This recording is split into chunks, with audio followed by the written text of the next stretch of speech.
Good evening and welcome to Real Eyes with Dr. Bruce and Ronnie. I'm your co-host Ronnie along with Dr. Bruce this evening. We are so excited that with all of this cold weather outside, we have a hot show tonight.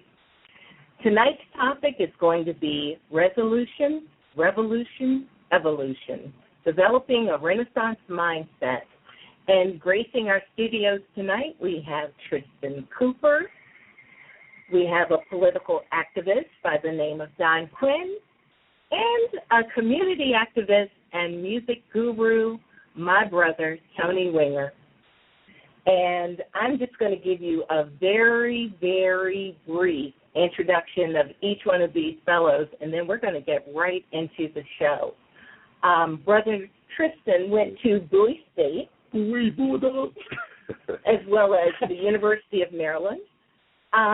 He's also a strongman and bodybuilder competitor, and Tristan currently works in social services, and for the last 15 years, he's been running community centers, and you're currently at a community center in Southeast D.C., so welcome to the show. And Don Quinn. Don Quinn has done a lot of things. Yeah, he certainly does. Don is the father of 6. He's a combat veteran. He owns a small marketing company. He's compassionate about the needs of the community. He is truly a community activist. As a matter of fact, he ran for state senate this past term, and unfortunately just came up a couple of votes short, but he will be running again in 2018. That's right. He will win. Yeah. He will win. And last but not least is Tony Winger. I call him my brother. He is trouble. But you know what? I love this man. We just met for the first time tonight. We've been Facebook friends for a while now, and we don't even know how that relationship began. God. Yeah. God brought us together. Tony's been involved in so many things. Basically, your lifeline has been the music business, though. And 3 daughters. And 3 daughters. She's been busy. And Tony, are you a native Washingtonian? I was born at Freeman's Hospital. Okay, so was I. Maybe you get for the Bryant Street, but I talk funny. We'll talk about that later. Yeah. Okay. So we want to welcome all of you, and of course, Dr. Bruce. Dr. Bruce, you want to tell us something about yourself? Well, I guess in brief, the kind of the mission. I'm a psychologist, and I kind of want to use that psychology to form a kind of, well, go into some of the next kind of renaissance, but a rebirth of the best parts of ourselves. And we, through a process of connecting to the right people, connecting with the right energy and the right moments, we can find the best parts of ourselves within and extend that to the greater community. And that's kind of what it's about. I think that's the best psychology, and connected to spirituality, connected to culture, connected to creativity, and that's why it's so important to bring in people who represent that piece. That's why I'm so excited also tonight, because we're bombarding you with success right now. So, like if you weren't sure, what it means to connect in such a way that's going to mean, increase the probability of your own success, then you're here tonight. Okay. We want to jump into the show, and Dr. Bruce, I'm going to let you set it up because we're going to be talking about resolutions and revolution and evolution and developing a Renaissance mindset. And with the word resolution, it could go so many ways, especially this time of the year when New Year's just passed. I'm sure a lot of our listeners made New Year's resolutions. Let's talk a little bit about that. Well, that was kind of the energy behind the show, because as we talk to people, and this past couple of years, there's been a lot of suffering. There's been, unfortunately, many deaths, many confrontations. The social world has been in such a way that we're either going to evolve or we're going to explode. So it's that people and it's really hard for the youth to understand where we're at. So now we're talking about individual resolutions, but we also have family resolutions, community resolutions, and kind of rural resolutions. And how do we move from the idea of having this idea in our minds that we want to do something better, we want to extend something bigger than ourselves and make it happen, for that to become a tangible, where it really does happen, and we don't lose motivation, we don't lose the excitement and energy about the resolution and fall by the wayside and go back to the way that it was. So, and that, I kind of want to open it up and like to hear how y'all feel about just the idea of resolutions and what it means to you. I'd love to kick things off. So. All right. I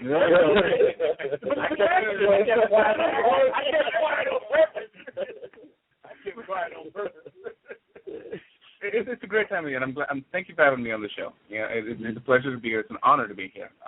The resolution, it's new. It's a new year, and a lot of people are talking about their resolution. I want to lose weight. That's the famous one, especially about the ladies. The guys that want to put on more weight, we're going to buff out a little bit. And we get a lot of resolutions, but very often the resolution gets stated on the trivial. And we're at a turning point in our country right now. You look at what's going on in the world today, we're at a turning point, as we were so many years ago when we made a resolution to become an independent country. And as this topic goes on, it's going to be an interesting conversation, because when you make a resolution, there's a commitment that goes with it. There's action that goes with it. A resolution isn't just words that you speak and then move on. In December of last year, 2013, I decided I was going to run for office. And it took a lot of effort to get there and do a lot of different things. But the resolution has to be strong enough to hold you through. And you're an athlete. And as an athlete, you know that it's really easy to wake up in the morning and say, I don't feel like lifting weights this morning. Just like this morning. I agree. I definitely agree.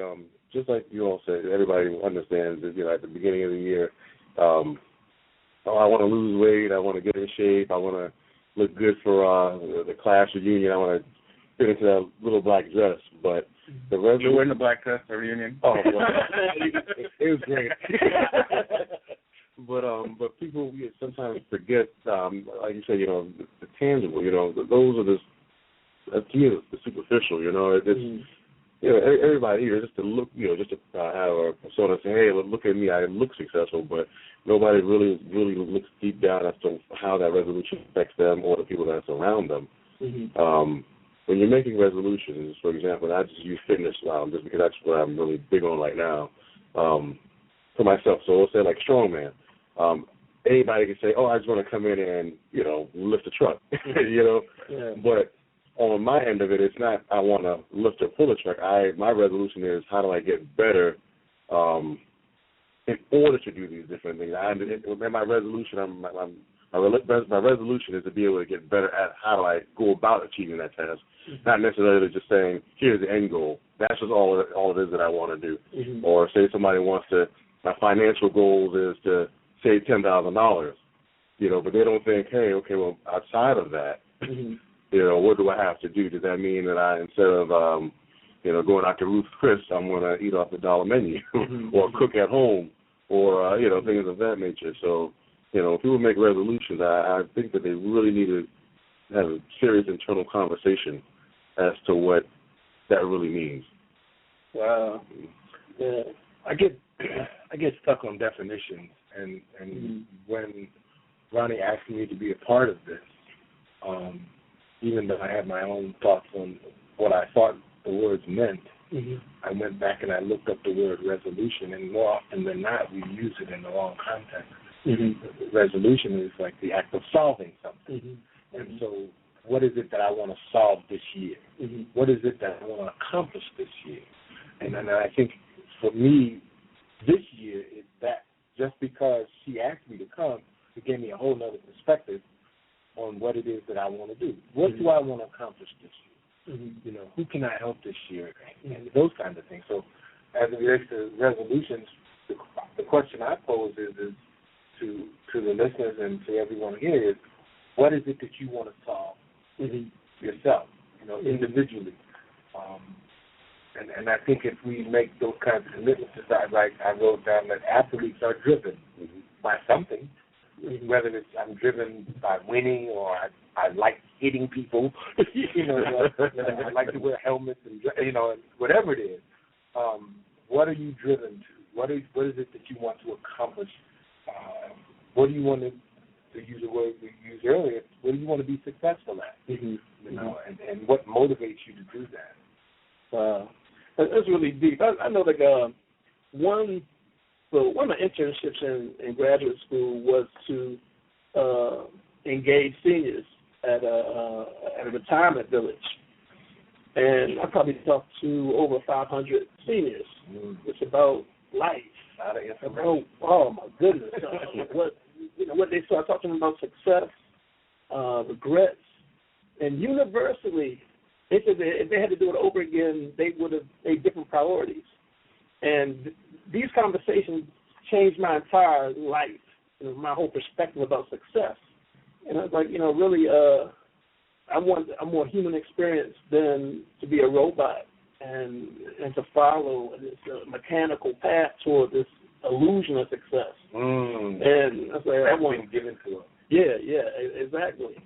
And so in the resolution piece, like you said, like what do we want to solve? I want to really infuse truth into the fabric of our communities, the fabric of our families, the fabric of our children. Like, what is our truth? What is our God-given gifts that we have, that we all possess? That sometimes we're not comfortable or excited about that because sometimes we're going to take the commercial illusion of success. So we'll give up the God-given talent and go down another path, which most times leads to destruction. Just like youth, like the different paths with drugs and money and sex, and it becomes almost like a normal conspiracy of destruction. So the next piece is moving to resolution to the revolution. And the reason we had revolution second is because now the fight is a fight. There's an internal conflict. There's a conflict between, really what you were doing, what's going to happen now. How do we get through it? And with this one, I'm going to start with the strong man. I live with the strong man. I mean, you have to lift 700 pounds, man. Like, man, how do you even conceive this, man? Again, like, what's this revolution piece like for you? You and I spoke about it like last week at the center. The biggest thing for me is I'm always trying to beat myself. Now, sometimes I'll talk a good game and I'll say, hey, I want to beat everybody else. But when it's all said and done, I want to be able to say that I did the best that I could. And to me, that's all the success that I need right there, to say that I did the best that I could. Now, when I'm under, a bar of 500 pounds or trying to pull a fire truck or something like that. The biggest thing is, for me, honestly, what goes on in my head is, I have a lot of people watching me. You never know who's really watching who you inspire. For example, when I was competing in 2013 at Pennsylvania Strongest Man, and to us, all the regular strongmen, it was just the normal, lifting up a car and pulling this fire truck. But we had these two little kids came up to me and says, "Man, like, how do you do it?" And it hit me right there, like, no, like, outside of me trying to impress my peers, and trying to whoop up on them, I have these kids out here at the stage at the Pennsylvania State Fair, and these kids come up, well, how do you do it, man? Like, what do I do to be like you? And that kind of took me back. I said, like me, I'm a nobody. But these kids were fascinated by what we did, and and for them to come up to me, I just say that it was safe for them to come to me. So I never know. You never know who's watching you, especially in the sport. So for me, it's a matter of, can I be better than I was beforehand, and who can I inspire? Because you never know who's watching you, who you're motivating. So you can see somebody me pulling a fire truck. Yeah, that's cool and all. But for me, the battle inside is who am I motivating? That's one part of it, and who can I help? And then also for my own selfish thing is like, hey, I have to get this in. I'm gonna just die trying to get it. Yeah, just get very driven. Yeah, that's a powerful word. Very, very driven. So I just want everything that I do, whether it's bodybuilding, strongman, anything, just to mean something to somebody. You know, you basically knocked it out the park. And when you mentioned those two kids coming up to you, it's real important that we, as adults, particularly as adult males, that we have an answer for that. But not just any answer, but the right answer. What is it that you're going to impart to that young person that's going to keep them excited and enthusiastic about doing something that's not destructive? That's right. You know, what is it that's going to, you know, we often, for some reason, we have thrust athletes into this, give me the word, Doc, this level of pedestal. Right. Put them on this pedestal, you know, I don't want to get into that subject specifically, but, you know, every actor is not the person that they portray. Let me say it that way. They're the person first. And the role that they play on the screen or on television is not who they are. And it's easy for us to get caught up in thinking that that's who that person is.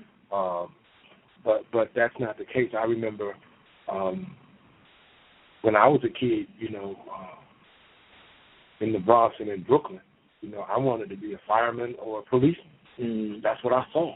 You know. Then as I got older, I started seeing other things.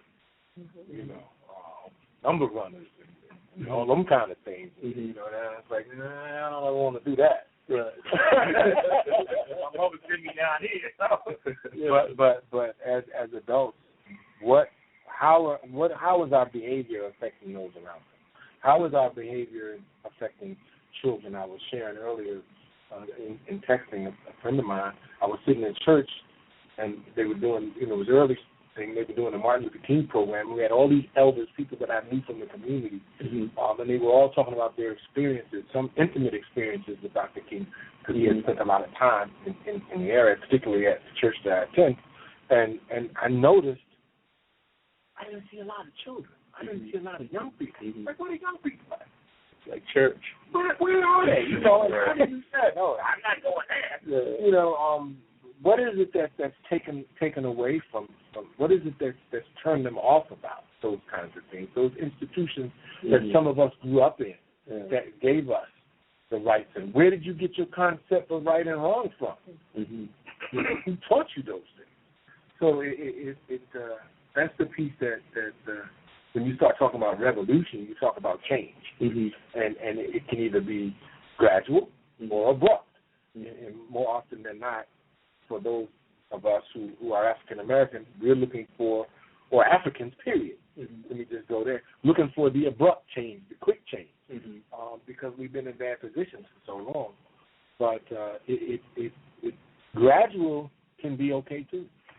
You know, that's so interesting. Well, because like in other countries, especially Eastern countries, the elders, you know, they could be excited about the opportunities in America.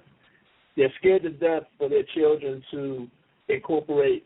They kind of call it the MTV kind of consciousness. Like it's like you give up your culture and spirit. It's almost like selling your soul to the devil, almost like. And they're scared that the American experience will, you know, the children will lose their cultural heritage and adopt American commercialism, and that's the fight. And a lot of children come here and want to participate in individualism.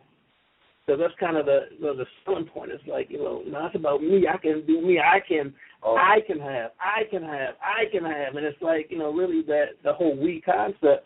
So why would a child not want to go to MLK celebration? Well, what is in it for me? And that's the funny thing. That's the funny thing, because in this quest to individualize, we've created a whole subculture that is still You know, it's still the we culture. We as a group won't go to the MLK celebration because there's nothing for me. Right. And the me and the we always go hand in hand. Wow. Which is really, really important to remember. But coming back to revolution, I take a whole different take on this. Is where the political side of me comes out. Okay. Revolution, to me, is taking the resolution, the things you committed to doing, the path you walked down, and creating change.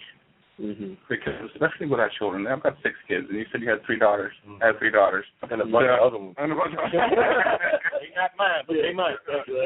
You know, and being able to change the mindset is where it starts. Being able to change the direction. And you brothers have 2 little kids. You know, my son came up to me when we were running the campaign, and he said, "You know, Dad, I think I want to run for president." This is a boy who's never shown any interest in politics, never shown any interest, and it's all about football. And all of a sudden, he's like, "I'm interested." And in that small, tiny way, we saw revolution happen. We saw the change happen. But now it's a question of making sure we nurture that, which is what will get us into the next one, is the evolution piece of it. But we as a group, as a society, seem to have lost the idea that revolution is hard. It takes a fight. I don't know how many of you guys have watched Selma. Watched the movie. I mean, I listened to Selma. You listened to it. Okay. In that church with them 7 elders in that church. Right. And we have it easy today. You talked about it. We have the McDonald's culture. Yeah. You know, it's easy. You lay on your couch, you watch TV, you go get a sandwich, and life goes on. Right. And today, these young people, they all want to manage McDonald's, but they don't know what the temperature to grease is.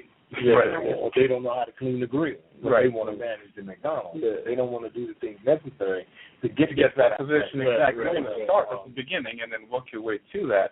You know, everybody wants to start management. I mean, all of us start management. You know? Right. But how do you create revolution? I think that's the question we should be asking as adults, as parents. How do we create revolution? Well, you said as parents. It starts with our parents and their parents and the parents before them, and somewhere along the line, you know, the transition. I had posed to. I was doing the texting. I was sitting at church texting, and a friend of mine said, I said, while I'm listening to Mrs. Briggs,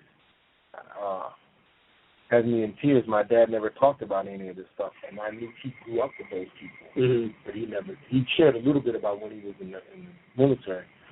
But she came back and she said, no, they wanted to protect us from reality in hopes that things would be better for our generation. You know what I'm saying? And a lot of times we mask things instead of exposing our children to things. You know, my youngest daughter, she know about Amos and Andy. You know, I thank God for YouTube to some degree because I was able to take her back and show her things like Black Wall Street in Oklahoma. You know, things that, because she really wasn't no history person, but to show her some things that it would broaden her horizons. Like, you think you got to do the things you're doing now just because you're cute? No, I don't think so. People sacrifice their lives, and this is the connection that's been what's been disconnected from our community. These young people have no clue what it took to get to, and I'll be specific about in the African American community, what it took, the sacrifices that it took, and not just to African Americans. A lot of people who don't know history don't know that there were Jewish people involved in those protests, like lost their lives as well. There's a lot of pieces to the puzzle that they aren't telling. You know what I'm saying? So it's important for us to historically to be able to share things with our children. For me, I was fortunate to a degree because I had the best of both worlds. My mother was Jamaican, my father was American. I spent my childhood in Jamaica. And if you listen long enough, you'll hear the difference sometimes, you know, in how I say things. But I was able to see both sides of the fence. You know what I'm saying? But I could appreciate not having a bathroom or in the house.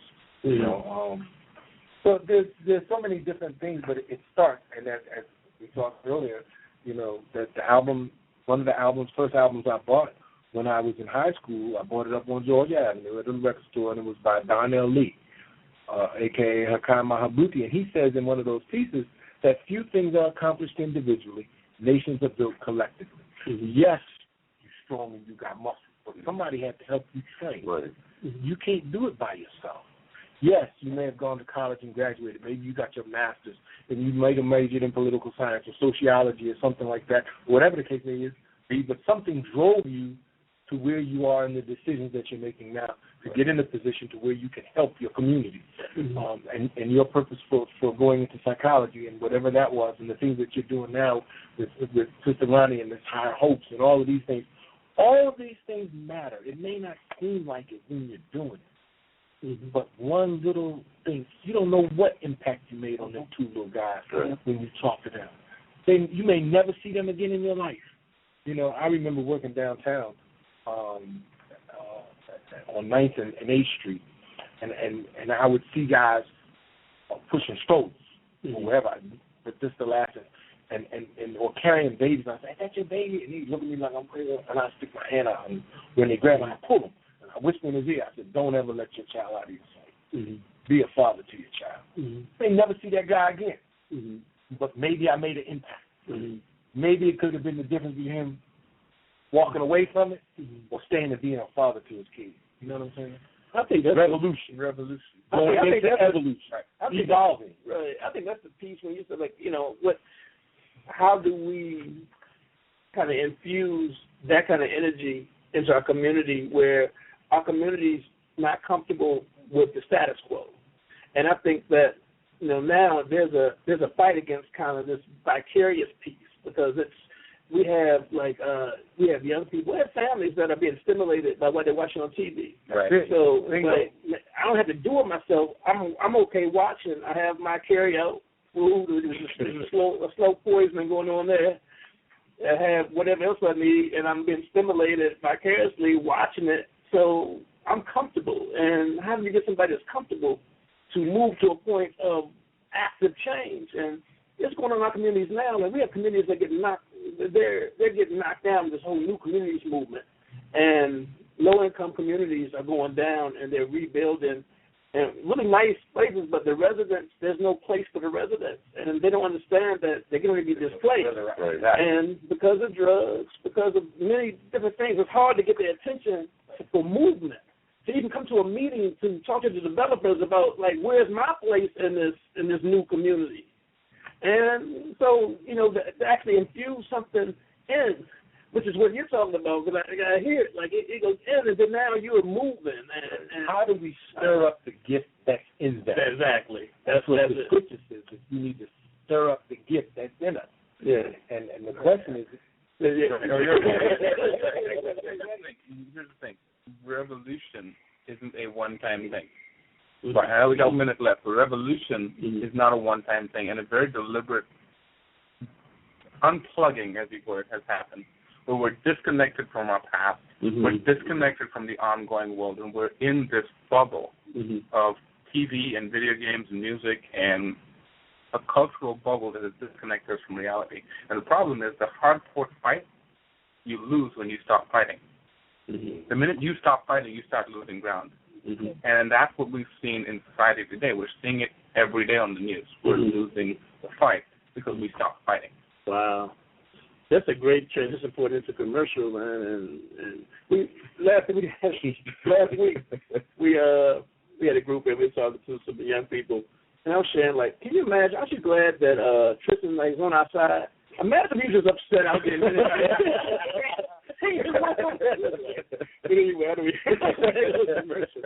Wow.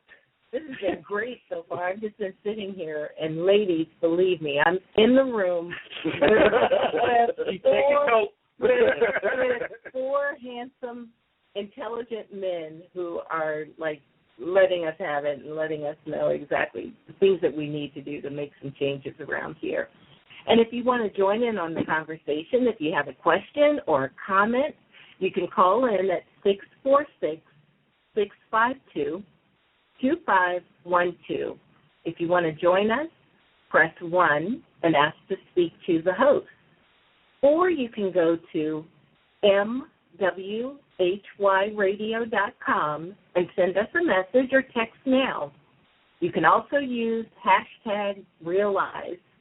Let us know if you have a question, and we'd be happy to answer it. And now we're going to hear from our sponsors. We have Adam and Eve, that is the nation's largest marketer of adult products with millions of satisfied customers in the United States and all over the world. Founded in 1971, Adam and Eve is also the oldest name in the rapidly growing adult industry. To learn more about Adam and Eve and their products, visit our sponsor page on mwhyradio.com. We'll return after the break with Tristan Cooper, Don Quinn, Tony Winger, and Dr. Bruce. Stay tuned. If you're the parent of a child with behavioral challenges that has been suspended, expelled, or just not able to make it in a traditional school setting, there is an alternative. Call the Metropolitan Day School today. Licensed and accredited grades K through 12. Call 804-321-2595. Financial assistance and after-school programs are available. Let's turn this school year around right now at the Metropolitan Day School, where Eagles soar. Call Ms. Thomas today. 804-321-2595.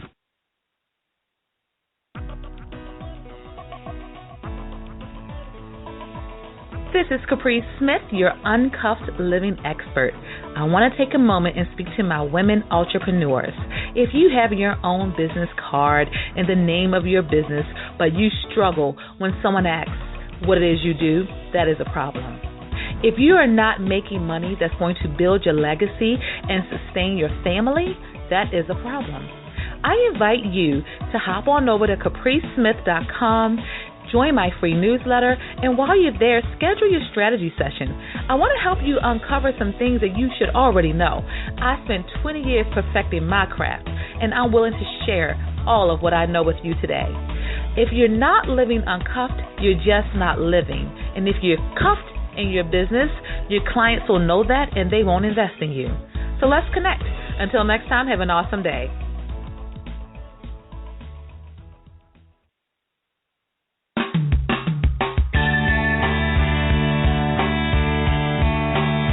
Most people are held captive by being an employee or self-employed. Heroes Academy helps break these chains that bind them. Our financial school has 2 courses of study. First, one for people who want to transition to become business owners, and the second for students who want to learn to become an investor. For more information, please go to heroacad.com.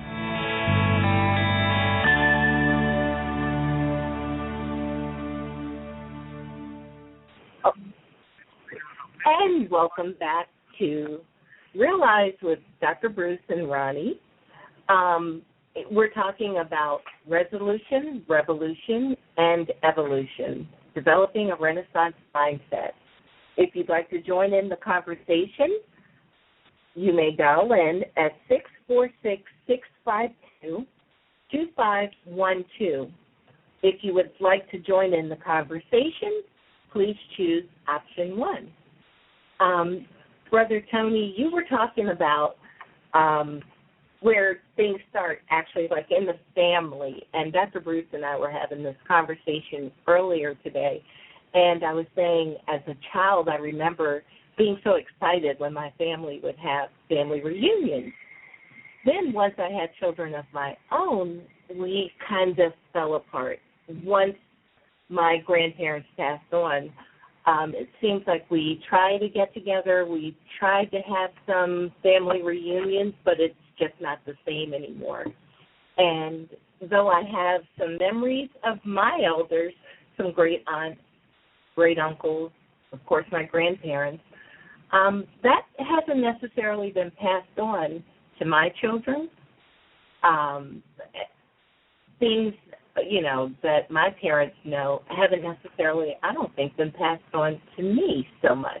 I'm not a big history buff, and I'd be the first to admit it, but my interest has grown so much since Dr. Bruce has started writing his book, and he's writing a book all about his family called The Power of a Legacy.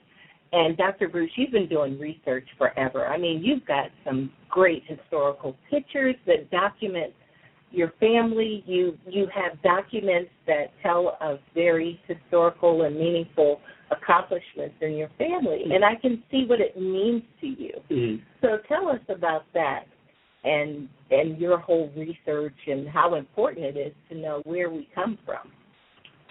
Well, one, that's another life-changing piece in my life, and trying to understand just who I am and what am I supposed to be doing. Like, what a better way than to go back into the past and figure out what the other legacies that were left for me. And I found out that quite a few of my ancestors were station masters and conductors on the Underground Railroad, and that they really were fighting for freedom. And from both Chicago, D.C., Philadelphia, on into Canada. And during the 1850s, they moved to Canada because of the Fugitive Slave Act, and you couldn't be free and black in America. They were, it wasn't a friendly place, so they started colonies in Canada. So for me, I figured out, like, kind of later on, that it's really about freedom. This piece, this liberation and freedom piece is really what it's about. So, how can I structure my life to be in alignment with that plight of my ancestors? Because we're not there. Like, I can't even define what freedom means today. Like, what would it mean? How do I define what freedom would mean to my younger brothers and sisters? Like, what can they expect? So I'm like, really, that piece. It seems like that during the civil rights movement, it still was the issue. Like, okay, what does it mean to be free in America? What is that? How do we internalize that, and what does that mean as far as what we can expect as even citizens in this country? So it seems like it kind of dropped off to the extent that we never got to that resolution. We never solved that piece, but we're on something else now. We're on the celebrity piece now, and it's like, it's evolved. Or regress. Not necessarily in a positive way. Right. So, like Brother Quinn was saying, I really appreciate the idea that the revolution isn't one piece. It's a continuous, or it's a continuum of energy, moving to change, and we should be consistently changing. And so now I look like part of the mission of our organization is to identify business leaders. So we look for leaders within environments that are organic. So then they become now models for success for our younger brothers and sisters. So we search high and low for that. And it's like stumbling into a church and seeing this pastor down in Alabama, asking him to lead this little thing, and the next thing you know, he turned into Dr. Martin Luther King. Yeah, exactly. You know what I'm saying? Exactly. They're there. We just have to do what you're doing. But again, I said we, and it has to be collective. Right. Revolution is evolution with an R in front of it. Yeah. And so we need to look at that. I think it resonates in my mind about my great grandmother was a slave in Burke, Virginia. She was a slave. She was owned by a guy named Francis Coffer, Coffer, C-O-F-F-E-R, and she had 4 sons by this guy. And he apparently was relatively honorable because he left his will. He left 75 acres of land to his slave woman Phyllis and her 4 sons. Now, it gets deeper along the way, but I say all of that to say that it goes back to when the ships came here. Why did, Columbus stumbled into America by accident. He thought he was in India and named the people Indians.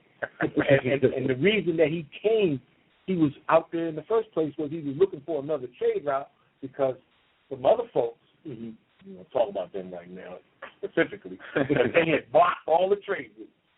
And so they couldn't, Spain and Portugal, they didn't have any way to trade. They couldn't trade. So they sent Columbus to find another way to get to India, and he stumbled into this landmass. And it unfolded to be what it is. And then when the Europeans came, they came because they wanted to worship freely. And that's what the premise for the foundation of this country. And then all the other stuff that came along with it, all the negatives and what have you. But But at the end of the day, if we stick by the Constitution and the things that are written, we have certain rights and certain things and certain privileges. You know, because if someone has to give it to you, it's a privilege. You know, it's not a right. It's a privilege. Those that have the power are in a position to allow you to do something. Really? Where did you get that? Yeah, that's pretty deep. You know what I'm saying? So what has to happen is we have to do it collectively. We have to have forums like this. We need to be in our communities. We need to bring our children and bring them. You know, as I said, my great-great-grandparents on my mother's side had 17 children. You know, I got a huge family. And I remember as a kid in the Bronx when my mom had a party, you know, everybody in there was a relative, so anybody could slap you upside your head. It was out of order. You know what I mean? But those things and conditions of those times forced us to stick to be family. There were no hotels for us. We had to sleep. Our cousins had to sleep with each other, and whoever went to bed, oh well. You tease them for the rest of their life. Right. But with all those privileges that came about, being able to stay in hotels and doing me, it's dismantled the family. And so now you have cousins who are over here on right in the same state, in the same city, and you don't even speak to each other. Yeah. Or in some instances, you may not even know one another. Right. You know, I'm blessed because the Jamaican side of my family, we all know one another. And because, you know, we may not get together all the time, but if somebody calls, you see that movie Next to Kin? You know, that's what's coming. What's that cognitive dissonance piece is so important, and because the boys hit it and so's the black folk. Yeah. Because, like, how do you now, like, you're in this land and you have to adopt the culture, but you still have a sense of what it means to be an African American and now mainstream culture. And Dr. Wade Boykin over there at Howard's a psychologist and brilliant brother, man. He has what's called the triple quandary. He took a step further. He said now you have your sense of an African American, mainstream America, and now this sellout deal. So now if you participate in mainstream America, the community now views you a certain way. So how do you juxtapose all these things at the same time? And what does that mean to the you? Like where are you at it?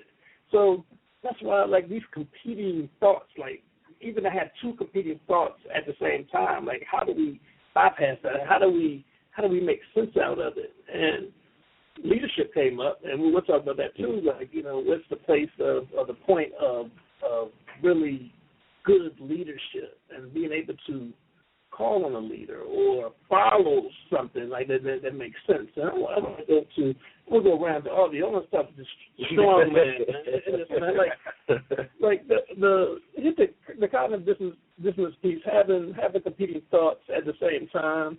How that, like, is, do you have to internalize yourself, or is there somebody that you consider a leader, a mentor, advisor that you can actually go to, or do we need to have that, or is it just an individual thing, or what? It's a twofold thing. One, it is an individual thing because you have to individually say, I want to reach out and find that mentor or leader, but then that's the responsibility of others to step up to the plate as a leader, as a mentor. Prime example is, when we were working with our youth last week, and, one of our guys, at first he was real quiet, and then all of a sudden now he's blossomed because now he feels like he has, somebody to look up to, somebody to talk to. Who was the brother's name? I think Brother Isaiah said to me, I want to be an entrepreneur. I said, okay, well, that's cool. Yeah. And we started talking about technology. He says, I look up to Elon Musk. And I said, whoa, out of all people, and then when he found out that I was interested in that, you saw like the conversation turn, that, wow, you really know this? What else can I learn? Or just like we had another young man, John, sitting down talking to him about college, and he wants to go to Lincoln, and he was like, I don't know what I want to do. I said, well, hey, what is it that you're interested in? So I started going out different things, psychology, sociology. He says, well, I like building things. I said, okay, so what do you like to build? I like to build robots. I said, wow, do any of your friends know you like to build robots? No. So by him talking about that, I said, well, man, you might want to look into the, STEM career, You might want to go to school for electrical engineering or computer science. And he says, well, how do you do that? Now, if I wasn't somewhat of a decent leader, I could have just said, I don't know, and just left it at that. Yeah. But I told him, hey, I don't know everything. I really don't. I'm not Google. But I can't tell you, hey, there's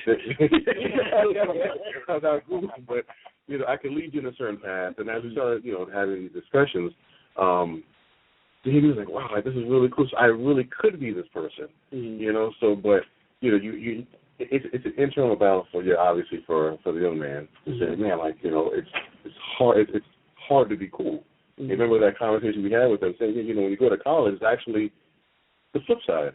When you're in high school, you want to, it's wrong to be a nerd. But now, when you go to school, you're the cool guy now.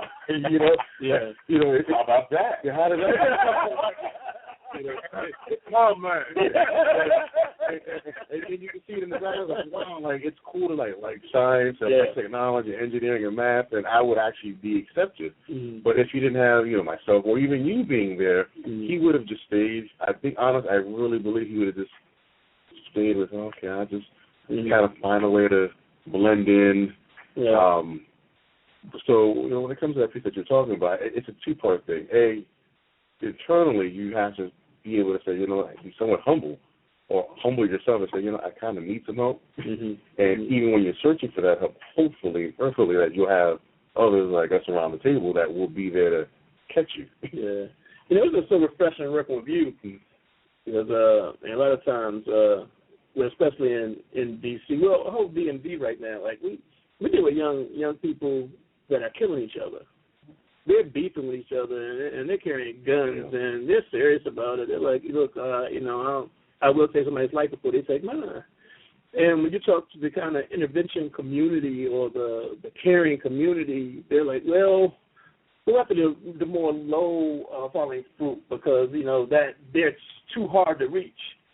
And so go ahead and deal with kids that don't have that many problems because we're not prepared to deal with the real nucleus and the core wound of this thing. But I'm like, really, the younger kids are looking up to them. So they're the ones that are running the drug distribution. They're the ones that, they're running a community when all other workers go home. The porters go home, the resident managers go home, everybody goes home, then the community starts. A whole other community comes out, and they wait till the morning, when everybody comes to work, they go back in. But if we don't touch, it's like if we don't touch the virus, how can we come up with a cure? Right. So, and that is that's why, working with you, it's, like energy, and, the Creator also works it out. So, you actually get to talk to somebody who actually understands and is there and a pillar and a leader in the community. And that's why, it's a blessing. And I know the frustrations that you had, and you want to do more stuff. Right. And you're like, it's almost like you're fighting with the warehouse mentality. Like, we could be a warehouse, and it's good enough. Nah, we're really trying to be a factory of success, and which is another revolution. Now, but what I want you to talk about the whole idea of having a Republican campaign, right? In Anne Arundel County. You got to talk about that. How that working out? Really well. Next time you go, where we're going with it, you got to have some backup. Yeah. Running as a Republican candidate was great, and people ask me, why are you a Republican? And I'm a Republican because I believe in balancing the checkbook. That's just the bottom line. We got to balance the checkbook. We got to take care of our financial and fiscal needs, and we can do it in a way that we don't sacrifice the community. We don't have to sacrifice. We have to stop sacrificing. We need to do some sacrifice. And just coming back briefly touch on what you said. At the end of the day, the Creator finds a way. You know, the Creator finds a way to guide us to the places we need to go to. And all of a sudden you're talking, I'm sitting here reading 1 Peter 5:8, and I'm going to go to church if we're not careful. I'm reading 1 Peter 5:8, where the Bible talks about it very clearly. It says, you know, be vigilant, because the enemy stalks around us like a raging lion. Thinking whom it may devour. And we're sitting here talking about our youth getting devoured. Yeah. The system is sucking them in and teaching them that the best you can be is a warehouse. The best you can be is a dealer. I grew up with a stepfather who did drugs for years. You know, so I grew up around the culture. I grew up around understanding what it was like to look around the corner and see my wife. We'd be driving in Baltimore. I'd be like, "Yeah, there's a drug deal going on." She goes, "How do you know that?" Well, because I grew up knowing that. Yeah. But we've got to, and I'll come back to the public thing in a second. But we've got to win in our community. We've got to bring our youth back to center, and it starts with dads. You know, it starts with moms. It starts with keeping it real. And I love that to realize that it starts with keeping it real. The revolution never stops. The battle never stops. You know, I ran as Republican because I've been a Republican for a very long time. You know, I was a Reaganite when I was really young, but I look at it and I see a changing face of this party potentially. It's going to split. I think this party is going to make this split the way we're going. We've got radicals on one side, and the same thing with the Democrats. There's radicals on both sides, far left, far right, and there's everybody else who's looking at it going, we got to fix the problems we have. We've got problems. We've got problems with education. We've got problems with homelessness. We've got problems with health care. And we're so busy fighting each other that we're letting our youth kill themselves. And we've got to stop. And so that's really what propelled me into getting involved in politics. You know, my phone's been there for 32 years. He's a great guy. But we need more. We need leaders, and you touched on this. We need leaders. We need leaders like you to step up and say, I'm going to make a difference in one person's life tonight, and then one tomorrow, and one the day after. And that's how we change things. You know, that's how the revolution becomes an evolution. That's right. When we take it and we embrace it, and we teach our kids how to do the same. You know, I've been talking to you, like initially, when I first met you, and first I heard about you, then I met you. It was like at a certain point, I didn't even care what your party was. It was like, hold up, like, you know, normally, like, you say what party lines are. I met the brother, I'm like, hold up, man, he needs to, you know, and he's an animal too. We got to make sure he's okay. Right? But raising the black. But, you know, it caused me to think, and just think about the revolution piece and what it is we want for our communities. Right? It's bigger than the actual partisanship. Right. It's like, you know, what do we want for our communities, and who represents what we want for our communities? And you had a message that was very broad and innovative, courageous, and, you know, we really was pulling for you. Thank you. To win, and we expect that you will win next time. So. And here's the thing: when I win, I'll be back on the show. Yeah, and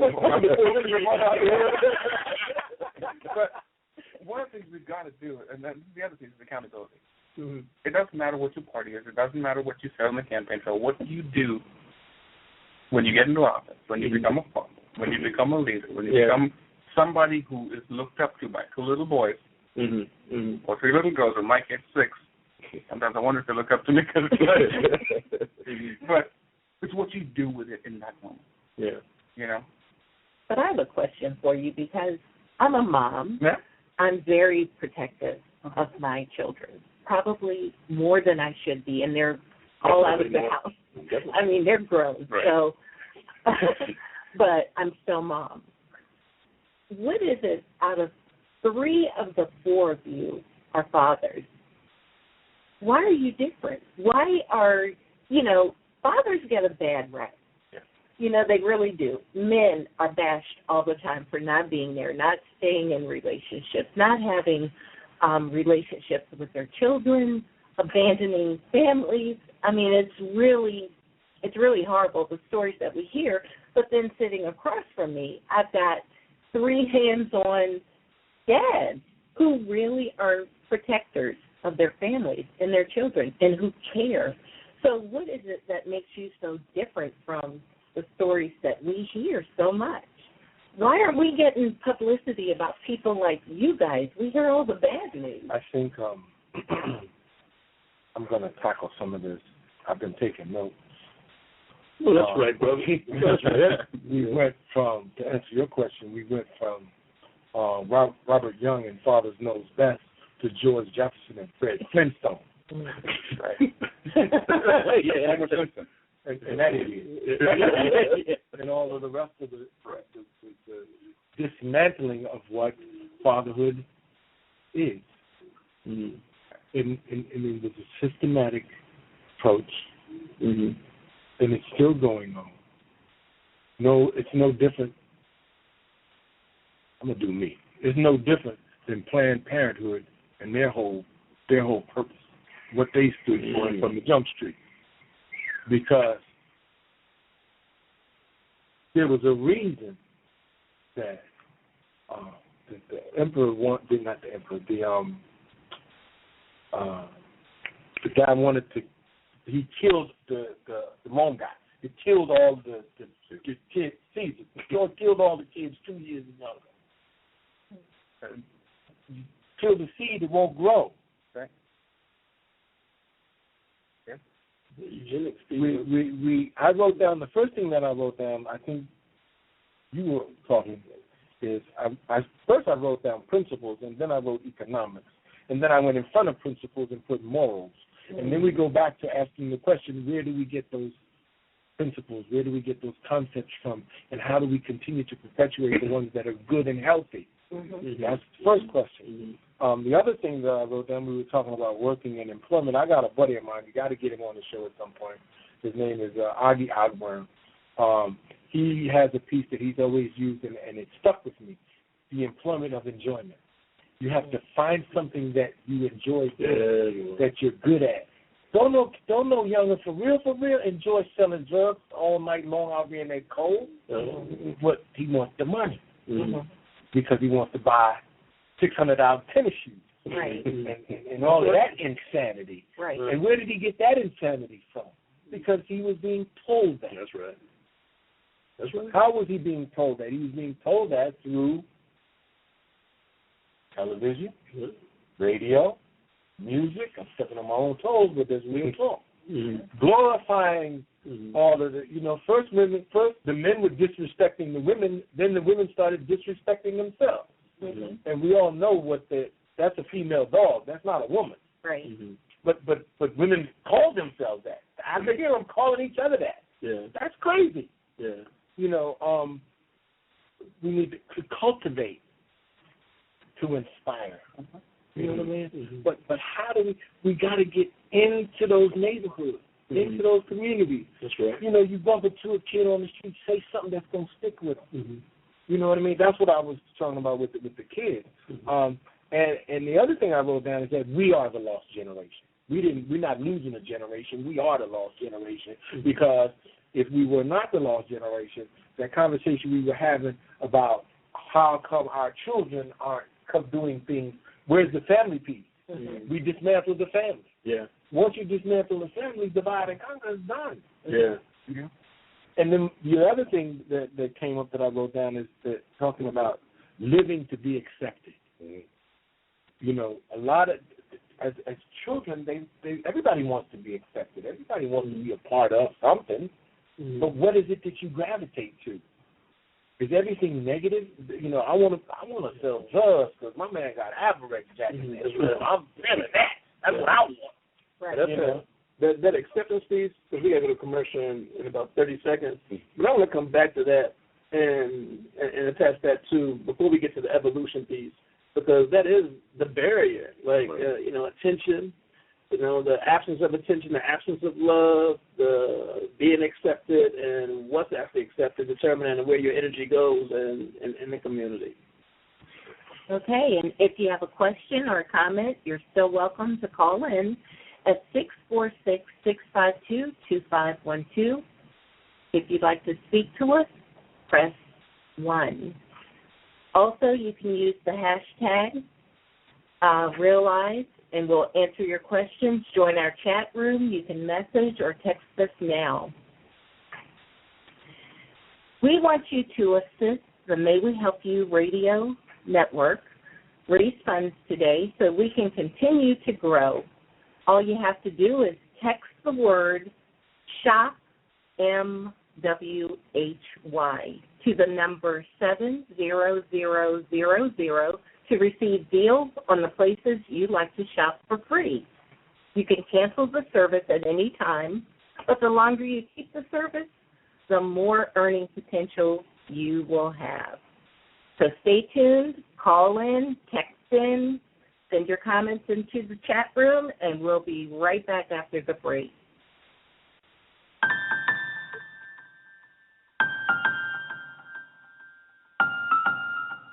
The exclusive Blacklist is the event of 2015, hosted by the Vine Wine Club. Be a part of history. Join us on February 12, 2015 at the Virginia War Memorial to taste the best in wine from our African-American winemakers and winery owners.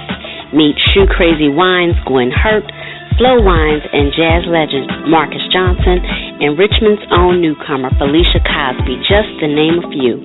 The event starts at 7 o'clock with live music and heavy hors d'oeuvres. The all-inclusive ticket is $75 for a limited time. Buy your ticket today, as a perfect stocking stuffer is more than a gift but an awesome experience. Visit www.thevinewineclub or call 804-993-4130 to purchase your ticket. The exclusive Blacklist. You don't want to miss this.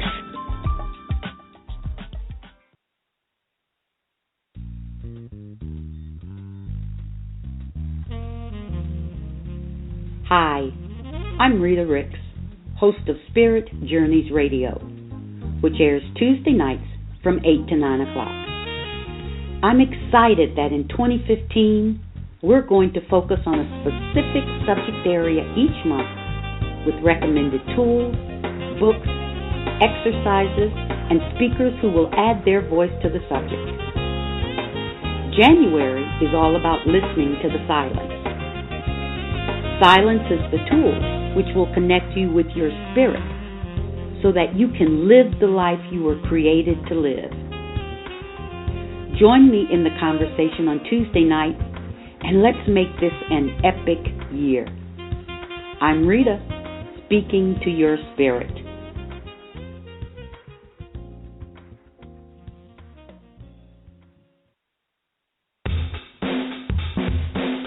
Hey, this is Benita of Off the Vine with Benita and Terracina. Join us each Friday at 3 o'clock for a little bit about wine and a whole lot of fun on the May We Help You Radio Network. Have something in your glass as we give you something to wine about. Cheers.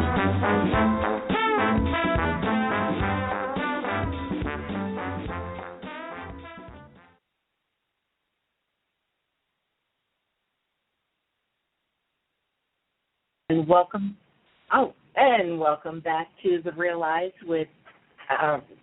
Radio Network with Dr. Let me just start that right on over. Welcome back to the Realize with Dr. Bruce and Ronnie show. In our studio, we have Tristan Cooper, we have Don Quinn, and never lost for words, Brother Tony Winger. And before we went into the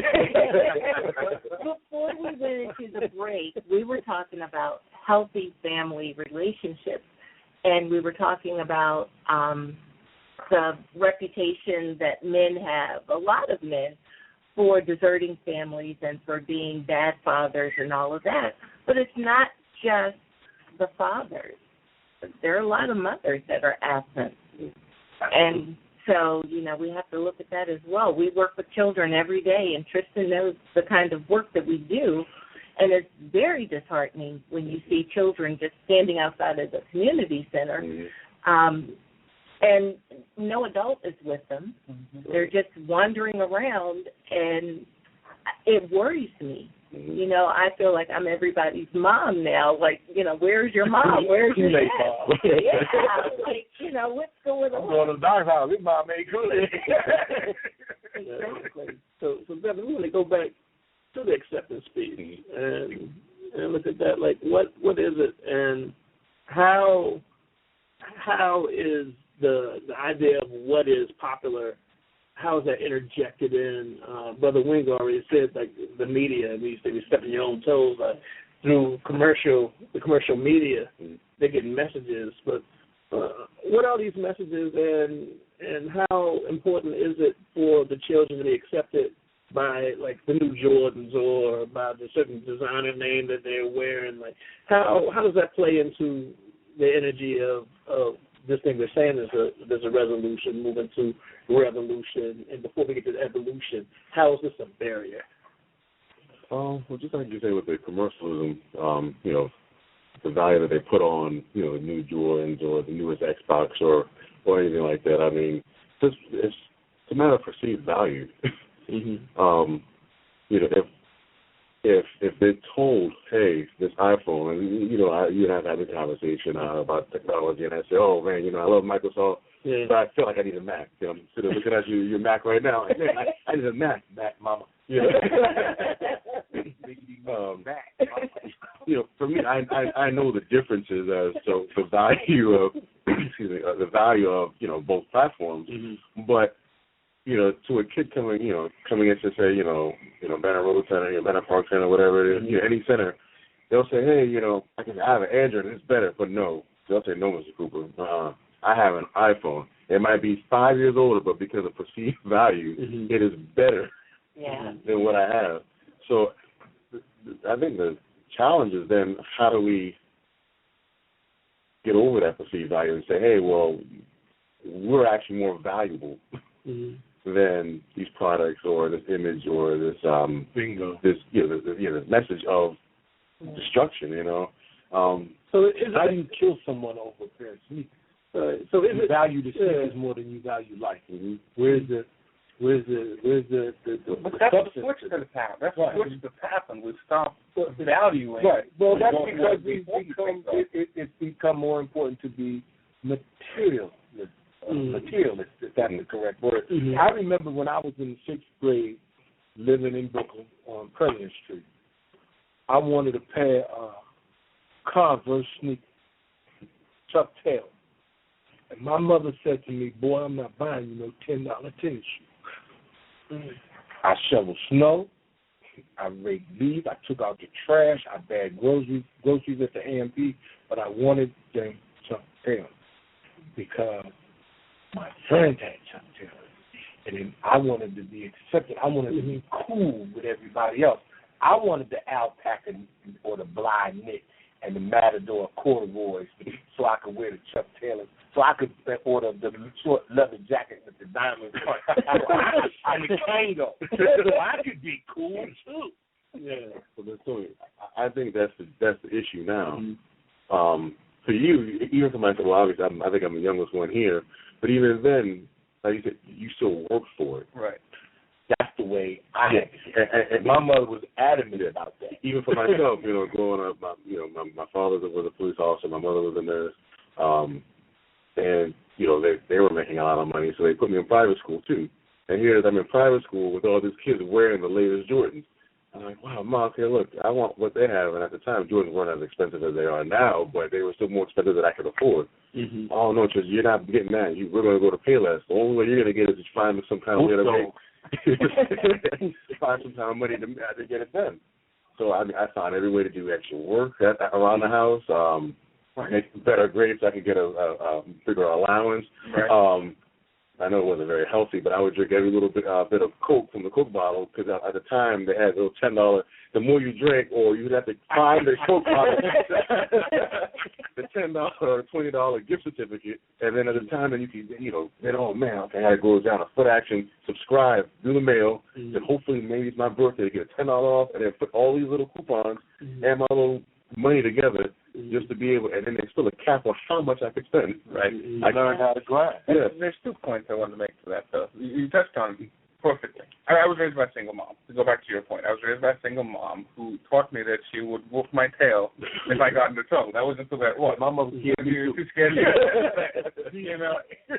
But Mom's rule was simple. If you wanted something, you got out and earned it. You weren't given it. And the problem is, I was talking with my wife just last night, in fact, about the fast food culture.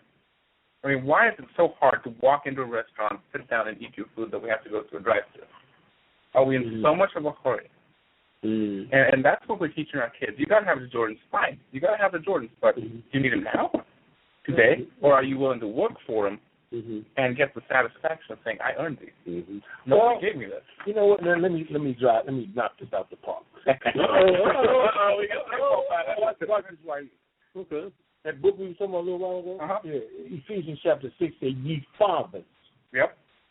Bring up your children in the nurture and admonition of the Lord. The responsibility was placed in the man from the get-go. And when God came to Adam and said, what's the deal? He said, that woman you gave me, not only was he blaming her, but he was blaming God too. So he started ducking his responsibility. And the blame game started right there. And the blame game started right there. So what has to happen is that men, we need a spiritual alignment where men are lined up properly with God. And because don't no woman want to follow no man that don't know where he's going. For real. Now, that's not to say that they don't. But at the end of the day, for real, don't no woman want to follow no man that don't know where he's going. Or has some idea of where he wants to go. And how is she going to be a part of that process? How can she help him as she was designed by God? I don't want to get too far off with this, but you got to start someplace. And if you start with the creator, you know, if you want to learn how that laptop works, you're not going to go to Microsoft because Microsoft didn't make that. Right. You're going to go back to the manufacturer, and the manufacturer is going to tell you why he designed the product, and this is how it works. And you know what the funny thing is? We have the handle. We have the handle. We got it. We've been given the instructions. To follow them. We're going to be Yeah, I was digging. I'm gonna stop. Give me a second.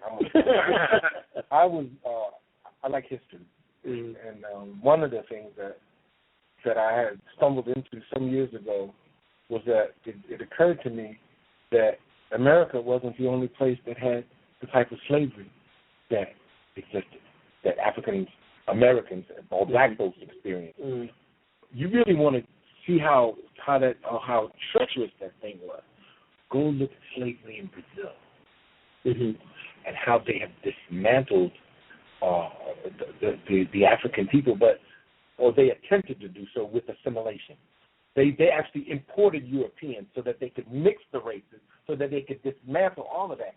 But then you still have the darker Brazilian people who still are able to practice, who still maintain certain African Yoruba cultures and different kinds of things. But it was interesting to see that. And you know, we can talk. We're talking about America. Let's just get to the bottom line here. We're not talking about Spain or Portugal, or we're talking about where we live in the DMV. How can we impact these young people in the DMV to make better decisions, to be able to live peacefully, first with themselves. And I wrote down another word, you know, I like writing stuff down, and that's education. And he made me write it down because he said his mother was a nurse and his father was a policeman. And they understood the value of education. Their parents understood the value of education. But when I said we are the lost generation, we are the lost generation. You know, what percentage of African American males are in prison now? Come on. How do you go? You don't have no father. They all locked up. But you know what I'm hearing, especially as we move back to the idea of acceptance and kind of the quest for material possessions that then allow one to be popular within one's own group, is the foundation that comes from. Like I heard from each one of you that, like, yeah, I want to be popular, but it's within the context of a moral fabric and foundation of my family expectations. So I want these shoes, but I have to work for it. So I'm going to work a little harder to get the kind of things that I want, and I'll have to be popular. Not, I'm going to, by any means necessary, I'm going to get this, however, like whatever treachery I have to stay on. Or whether I rob you, or I ride around so I can rob somebody for what I want. Because it's not coming from a moral fabric or foundation. I just want this because I want it and I have a gun. I want it, and I have a gun. So what are you gonna do? So with that kind of mentality, then I was thinking about the absence of love, the foundation of love. So what are you accountable to if you weren't nurtured in an environment of love? But you understand, well, I'm accountable to the energy of love, basically, to the extent that I'm not going to do anything I wouldn't do anything like that because I know what it feels like. But what if you don't? If you don't have that foundation and you don't, you don't know your father, your mother was on crack, and you were surviving from the very beginning and everything in the environment that you were in. Right. But you don't. It's like you eat a hot dog long enough, when the state show up, you ain't gonna know what to do with it. You're right. So it's like, how do you, then introduce an idea of something better? It's almost like if I've been drinking muddy water, ended up I got used to it. That's all I know. And you say, look, I got this great spring water. Don't do that anymore. Like, I don't want that. But if I ever drink it, I'll probably never go back to the muddy water because it's just better. It's feeding my cells. I'm feeling it. I was like, wow, I can't believe I was ever drinking that. But you have to first take that first sip. So how do we get, our community to take the first sip and as we move toward the evolution piece? And I want to go to you, Ronnie. As a mother with children that are out here trying to find their way in this world, and as you see more of it, and before especially you see more of a world you didn't know existed, and so you see like the dangers and as well as what is actually out here. What's your feeling about how far are you allowed? You say it's really hard letting your children go because they got to find their way and they have everything that you poured into them, and now they're out here in the world. How do you let go, and how do you allow that resolution to revolution to evolution to happen? Right. I was thinking about my own father as you all were talking, and of course, well, you don't know, but he's still alive. But in raising me, my father always worked 3 jobs, always. So he had like the strongest work ethic of anybody I ever knew, and that was instilled in me. I admire his work ethic. I admired the fact that my mother was allowed to have the privilege to stay at home for a long time until my brother and I were in, I think it was junior high school. And even then, there were checks and balances within our own home.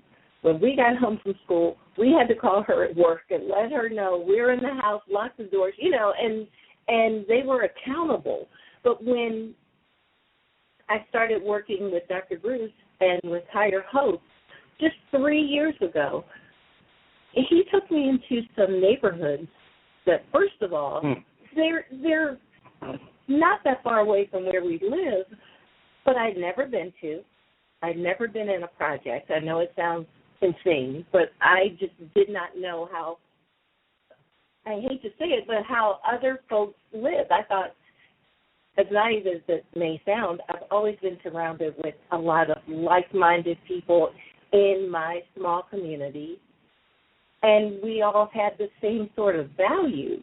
When I started working with these other children who were not raised with a mom, a dad, didn't have the privileges, didn't attend elitist schools, private schools, and that sort of thing, it was like culture shock for me. And I started talking to Dr. Bruce about, oh, my gosh, what would I do if one of my children brought someone from who was not like-minded to our home? How would I react to that? I like like-minded. I don't know what else to say without, That's good, though. Saying like-minded is okay because I used to tell my younger children all the time, I'm going to take you over where I used to live at in Southeast and leave you. Keep talking trash, I'm going to take you right over W Street and drop you off. Well, Dr. Bruce is a big guy, so I feel secure when we go into these neighborhoods, but it's any place that I would venture out on my own. But you know what though? You rewind that. You said your dad. Mhm. You said my father. Mhm. That's the first thing that got my attention. I don't know nothing about being no mother. That is not what I do.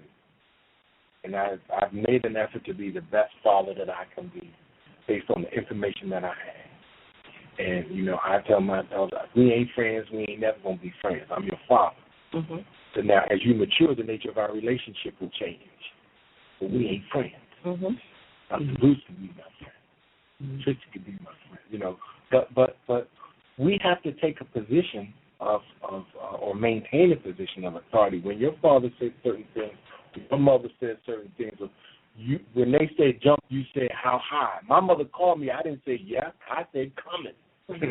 So I'm en route to find out what she wants. I said yes. She came down the hallway and snatched my head off. Right. But we have to, you know, it goes back to those three things that I say, and not necessarily in this. Well, I'll try to say them in the order that I think: morals, principles, and economics. Mm-hmm.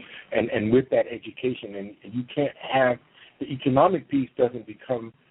It only becomes viable when you realize that you don't have no dough. Because if you grow up in the project, you grow up playing and living in that environment, and it's not until you reach a certain age that you realize that you were poor. I didn't know anything about racism until I came to Virginia, because when I was a kid in the Bronx, going to elementary school, or even as a child in Jamaica, I didn't see that. Mm-hmm. But when I was a kid in the Bronx, there was me, there was an Irish kid, a German kid, and a Puerto Rican kid, and the five we was this thick. And to this day, one of them guys found me on Facebook. I ain't seen him since the third grade. But we were friends. We were kids playing. We didn't know all of that stuff. Mm-hmm. And then I came down here to Virginia and went to an all-black school, and that's when, by this time, I'm starting to see what's going on around me in the world. Mm-hmm. Because up until around the fourth grade, kids really they ain't feeling all of that. Mm-hmm. They don't know all of that. They're kids. They're having fun. They're playing ball, football, dolls, or whatever they're all doing. Mm-hmm. But now we got gadgets, gizmos, and rap music, or all the kinds of deception and destruction that demoralizes us as a people, period, as human beings, not just as black folks, but people, period. You make a very, very good point, and I want to bring it back to what Dr. Bruce is talking about. It's socioeconomics and acceptance. Mm-hmm. It's about economics and acceptance, and we have kind of merged those two into a culture, that allows disrespect to be a thing.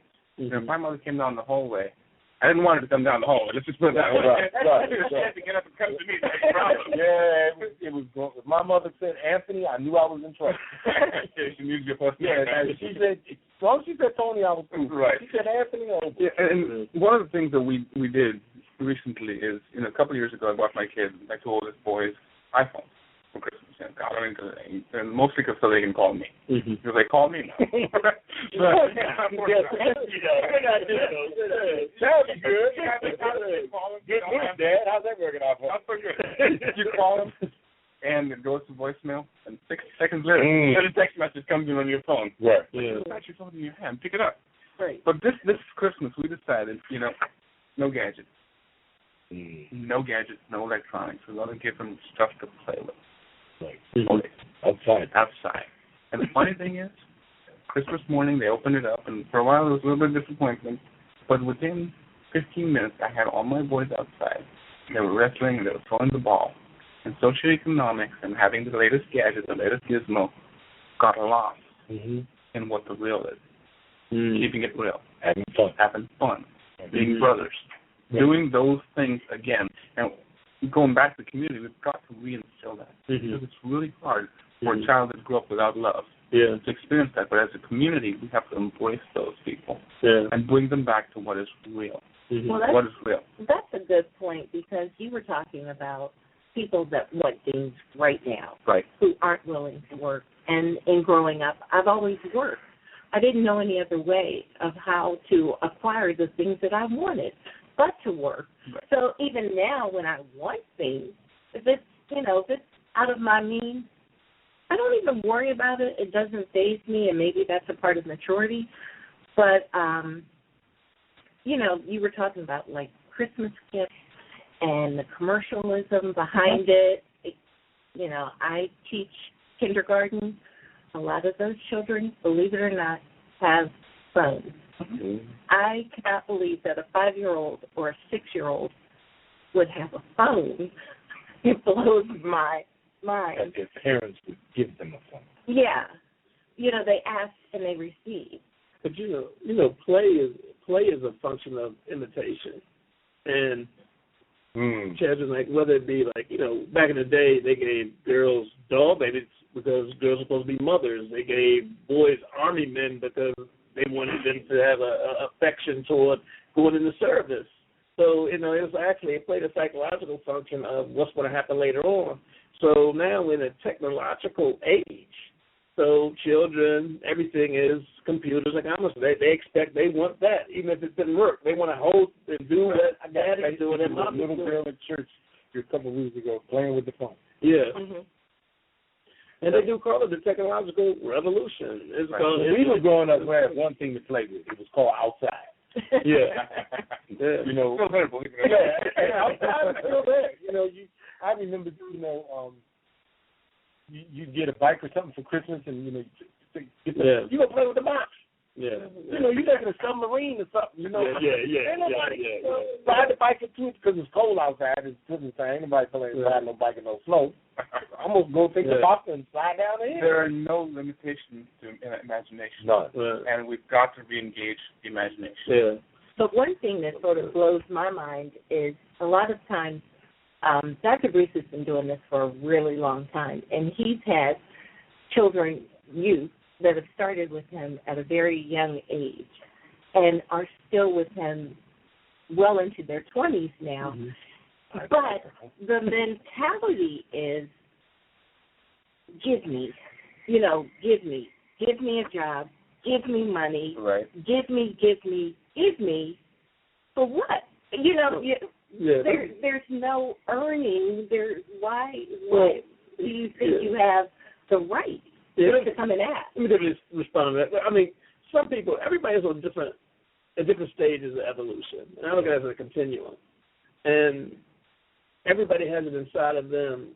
It's a light. And sometimes it looks like a gas, like a little gas hose. You got to light the pilot to get the flame. Mm-hmm. So sometimes you got to light the pilot. Like, we have young men that are leaders now that were with me like early on. Like now they give back and are mentors to others. Some aren't there yet. And Ronnie gets upset when they be like, she's like, well, why are they asking? I was like, look, like everybody, because one, we talk about the father, the absence of fathers. So if you come in and you're a leader, you're a male, you get a strong persona, then you're a father. So you're a father to everybody who doesn't have a father within the whole community. So you become the community's father. And so at that point, like, you have to accept the issues and accept people for whoever they are, wherever they are. And, our motto is to build a bridge.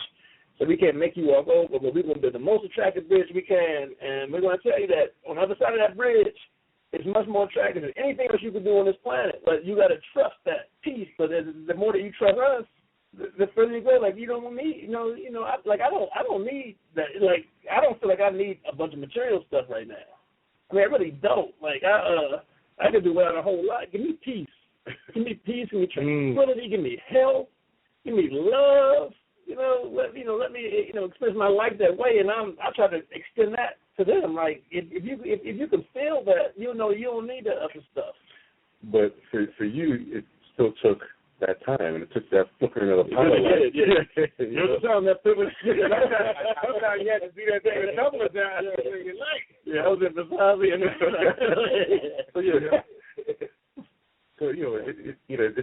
It just takes time. Just like how we say, like I was telling you all about the two young, little boys that I met. Yeah. I don't know if I ever see them again. What? They might have just took that one little flicker for him, even though they were like 5. I think they were like 8 or 9. Who knows? They could have been cowards of the school. Yeah. But all they know is, oh man, I find out the little bit of information I gave them. Each, again, Arnold Schwarzenegger thing. Eat your vitamins. Eat eat your Cheerios and say your prayers, and do good in school, and you can do that, So who knows? That might have transformed them so that, everybody at some point, and maybe at 5, maybe at 55, that the pilot light kicks in. That's so cool. We had to go to a commercial, but when we come back, we're going to move to the evolution piece. And I want each of you to think about that moment for you that was the pilot being lit, and that brought you into that consciousness and that energy of the evolution aspect of this. Okay, and it's not too late for you to forward your questions or comments at 646-652-2512. Also, you can go to mwhyradio.com and send us a message or text now. You can also follow us on Twitter at #RealEyes. And it's that time again for the 5th annual Let's Get Serious Health, Wellness, and Fitness Expo. Those of you who have attended this expo before can attest to the fact that this event is nothing but pure family fun. So come out again this year. Last year, Cherie Coalfield International hosted over 1,000 attendees. The goal this year is at least 1,300 registered attendees. Let's get serious.eventbrite.com to register for this free event. Sponsorship and vendor opportunities are still available. Stay tuned. We're headed into the last half hour of the show.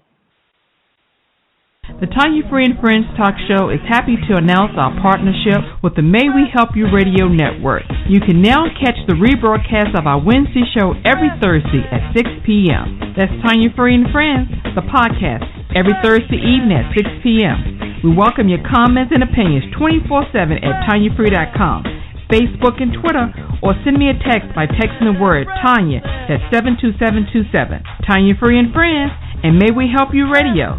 Living life with a purpose.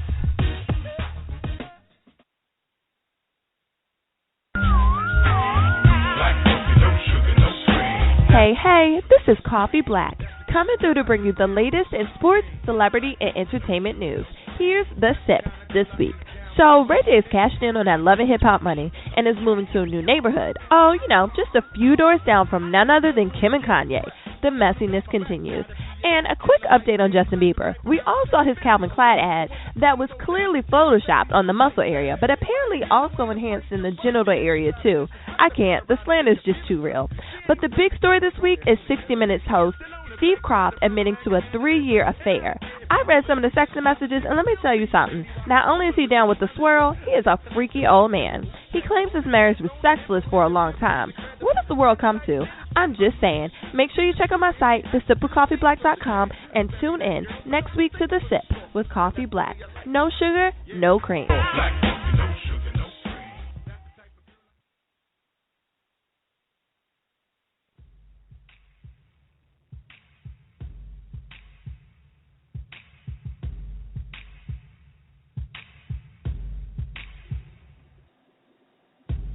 Hi, my name is Letitia M., owner of May We Help You Network.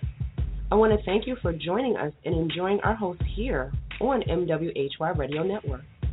Please visit us online at mwhyradio.com and like us on facebook.com/MWHY Radio. Tune in to learn more about our hosts and upcoming contests and our TV programming that will be coming to you soon. MWHY Radio, bringing together business, community, and you.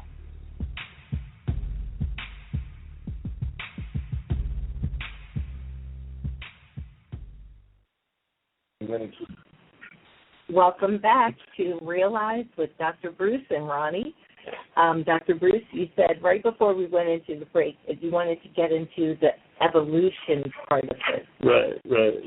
That's where we want to go. Like we got each one of these. We're going to start with our resident strongman, the Cooper. And if you want to find the Goals to Greatness piece also, man, they have a clothing line coming out, which I just love because the idea of being Goals to Greatness as the brand I'm like, man, I want everybody to wear it. But anyway, but that when he was like how that pilot light came on for you, and then how that then turned into the energy that you possess that's taking you to the next level, and you moving forward and you're growing and expanding and evolving, and just how that started and where you are now with it. Well, the pilot light started for me when actually just when I was younger, going into the ninth grade, actually 8th grade going into ninth grade. At the time, my dad had just retired from the police department. We had moved up here to Maryland, and he was head of Montgomery County Public Schools security. And at the time, he was also working on, opening group homes for kids that didn't have anything. Down in Florida, there is no big social services like there is in the city right here now. So as he was creating this group home, we moved out of our house, which I found kind of weird. Moved out of our house into an apartment, started to turn into the group home. And he said, Tristan, you have Xbox, at the time it was PlayStation, and then something like a Dreamcast and that kind of stuff. You have all this stuff. There are kids that don't have this. Well, that's not my problem. But so I was just me being a kid. Yeah. But then seeing that when we turned, turn the group home turn our home into the group home, I'll never forget, staying around and cutting this big old check and says, hey, divvied up for you, for the kids as well as your salary. And the biggest turning point for me was my dad never knew that he was supposed to get paid. Wow. He just uprooted out of our house to open up a home for kids just because that's what it was about. Like, that's all he wanted to do was help kids. Mm-hmm. He didn't even know you got paid for it. He just thought that he knew that you got money from the state, and the money was just supposed to go straight to the kids. He didn't know that he was supposed to have a salary. Wow. So he was doing all of this, our rent, plus his mortgage, of the house, between my mom and him. Oh, why? No, he wasn't even he was still working, Oh, so he was staying out of his own. Yeah. So he never knew. So that's when it kind of started for me, seeing the whole social service piece of helping people. Then as I got into what we're doing now, so, transformed into me doing strongman, all that kind of stuff, and wanted to better myself. But with the clothing line came up, actually, my fiance, she was the one with the idea initially to empower women. Mm-hmm. And then they kind of transformed into what it is that we spoke about, earlier, as far as just helping people and empowering people in general. Mm-hmm. So the gift that I have is just, from social services, obviously, but then even with doing strongman valuable, I knew that there's something that still has to motivate you, and all I want to be able to do, and all our mission for Rules of Greatness is to be able to motivate people to be the greatest at whatever it's the best doctor, physician, Republican candidate. Mm-hmm. With more. And knows how to count. Politics, financial advisor, whatever it is, you have a goal and you want to, obviously I would think if you have a goal, you want to be great at it. So there's that process. So we want our clothing line to be able to inspire people to do that. So whatever it is that you want to do, you want to be great at it. Mm-hmm. My dad always, said, just like in buying, you buy cheap, you buy twice. So it's the same concept. If you have a goal, you got to work for it. Mm-hmm. I want to be great at anything that I do. And that means that, if I don't make $1 million doing it, it is what it is. But if I can inspire, little Jimmy from 53rd Street that's right. to be, the next, Tony or Don, hey, so be it, or Blues, some of them don't have that. Mm-hmm. Or for those kids or people that may have come from a privileged background, mm-hmm. they may feel like they still, people in general may not feel like they can be great. Mm-hmm. They may feel like, let me just stick and just blend in, and try to be accepted. Mm-hmm. But all those great men and women, guess what, weren't accepted. In some instances, but for the most part, they, fuck the system. Mm-hmm. I still use fitness, so, I didn't grow up looking up to basketball players and football players. For me, I was looking up to bodybuilders, and Arnold Schwarzenegger was my hero, Even looking back at, for example, his story, he wasn't a popular guy at first, He didn't do what was popular. The popular thing was just kind of get on stage and, show your muscles, just like Muhammad Ali. At first, all it was to go and box and shut your mouth. Mm-hmm. But he made it, not for him, So for all these guys that were great, Bill Gates and Steve Jobs, the other guy was Steve Wozniak, all these guys, Elon Musk, like our young man said, these guys bucked the system. They weren't regular, and they're great. What's the guy owns Virgin Mobile and not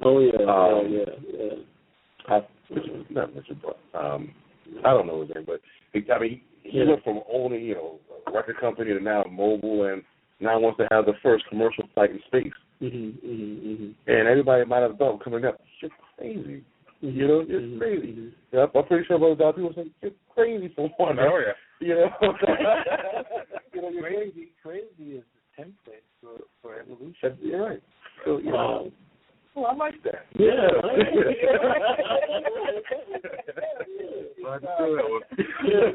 Start with, what started with a spark or a candle turned into a light bulb.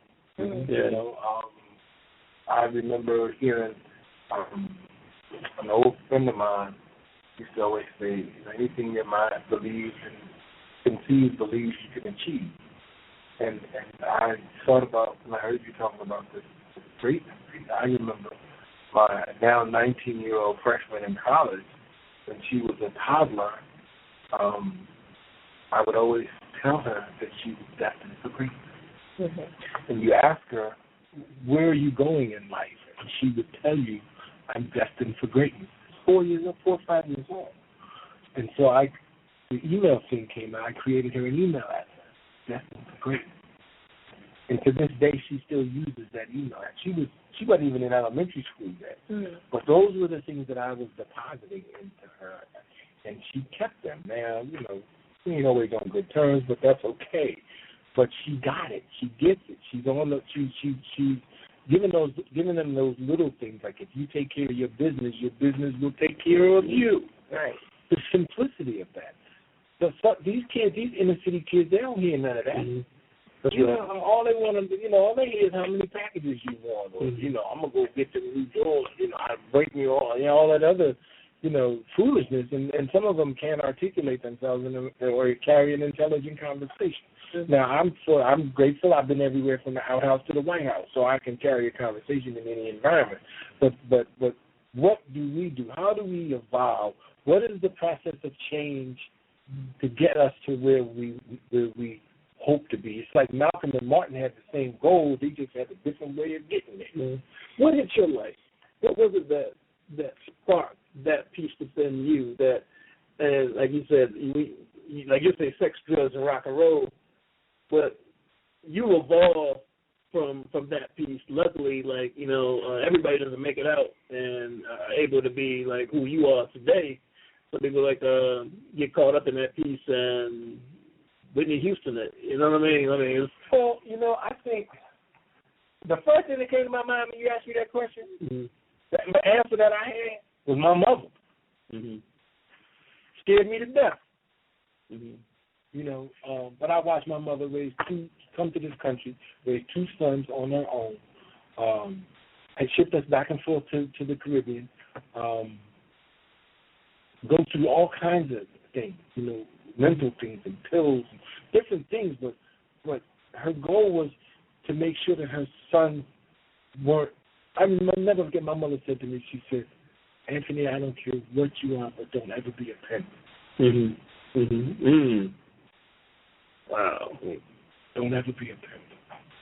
And that kept me from, I've had my fair share of trouble, but I don't have a penitentiary story. And I'm not in the cemetery. And that I can attribute to God's grace and mercy. Period. Because I've done everything to qualify me to be in either one.